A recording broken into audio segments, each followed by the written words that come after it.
As a result of their activities, companies emit greenhouse gases called GHGs.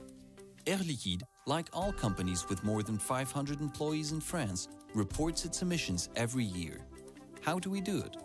We refer to the GHG Protocol's reference system, which lists the GHGs to be taken into account: carbon dioxide, methane, nitrous oxide, hydrofluorocarbons, perfluorocarbons, and sulfur hexafluoride. These emissions are reported in CO2 equivalent. In fact, each GHG has a corresponding global warming potential known as the GWP. This compares the contribution of a GHG to CO2. For example, the GWP of methane is 30.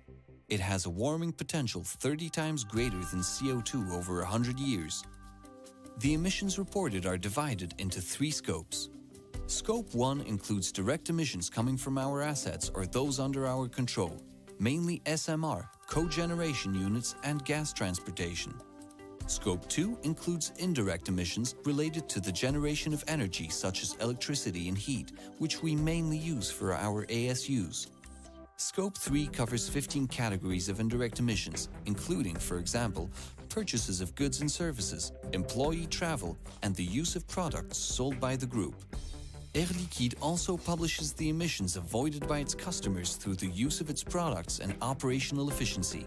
For example, when customers use oxygen to produce steel, they consume less energy and less coal than when they use air, thus reducing their CO2 emissions.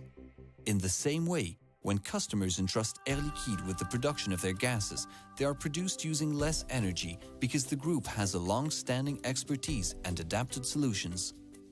Air Liquide is committed to reducing its environmental footprint, developing low-carbon solutions with its customers for industry, and building new ecosystems for a low-carbon society.